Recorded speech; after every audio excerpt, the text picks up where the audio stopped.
ఉద్యమాలతో సాధించిన తెలంగాణ రాష్ట్రాన్ని నేను అన్ని విధాల అభివృద్ధి చేశాను.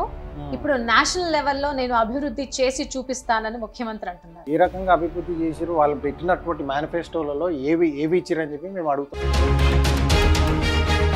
ఇలా ఎక్కడ ఉన్నాయండి హైదరాబాద్లో డబుల్ బెడ్రూమ్లు? అసలు ఒక్క వ్యక్తికి కూడా డబుల్ బెడ్రూమ్ అనేది రాలేదు. ఒక్క వ్యక్తి కూడా రాలేదండి. ఈ మధ్య కాలంలో కూడా ఒక 2-3 ప్రాంతాల్లో అర్ధరాత్రి ఖాళీ చేయించి వాళ్ళని అక్కడ నుంచి వేరే చోటికి తరలించిన సిచ్యువేషన్ కూడా తరలించడం కాదండి, 3 గంటల రాత్రి పెట్టి జేసీబీ పెట్టి నువ్వు తీసేస్తా అంటే ఎట్లయితుందండి?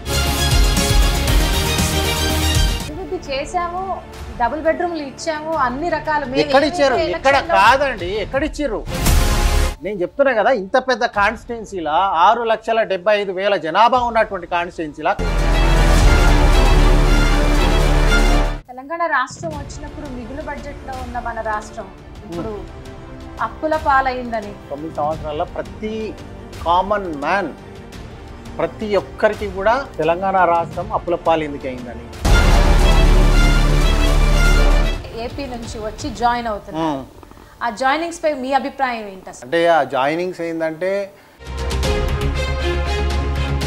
టీఆర్ఎస్ పార్టీ ఓటుని కొన్నారు, కానీ మా వాళ్ళు మాత్రం నిజాయితీగానే ఉన్నారు, మేము ఎక్కడ డబ్బులు ఖర్చు పెట్టలేదు అంటారా? ఇక్కడ ఖర్చు పెట్టిందంటే మునుగోడు ఎలక్షన్ కి సంబంధించి లేదండి. నాకు తెలిసినంత మటుకు అయితే డబ్బులు ఖర్చు పెట్టేది అక్కడ రాజగోపాల్ రెడ్డికి గారికి. మునుగోడులో ఏం జరిగింది, ఎందుకని ఓటమి పాలైంది బీజేపీ పార్టీ? ఉద్యోగాలకు సంబంధించి మీరేమంటారు? 10 సంవత్సరాల నుంచి ఇంటికో ఉద్యోగం అన్నారు కేసీఆర్ గారు.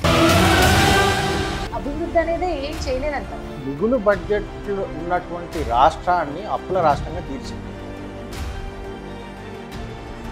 షాదీ ముబారక్ కి సంబంధించి, కళ్యాణ లక్ష్మికి సంబంధించి ఇవన్నీ ఫాల్తూ ఫేక్ స్కీమ్స్ అండి. ఇవన్నీ రవికుమార్ గారు, మీరంటే యంగ్, ఈ యంగ్ జనరేషన్ ఇప్పుడు బీజేపీ పార్టీ ఒరుకులు పెడుతున్నారు, మా పార్టీని తీసుకొచ్చేయాలని చెప్పి మీరు అనుకుంటున్నారు. రైట్, ఎమ్మెల్యేని విమర్శిస్తున్నారు. ఎమ్మెల్యే గారు, ఆయన మీ నాన్నగారు సీనియర్ పొలిటీషియన్ కదా, మరి ఆయన ఉన్నప్పుడు ఏం చేసిండ్రు, అభివృద్ధి ఏం చూపిస్తారు అని చెప్పేసి ఆయన అడిగితే మీరేం చెప్తారు?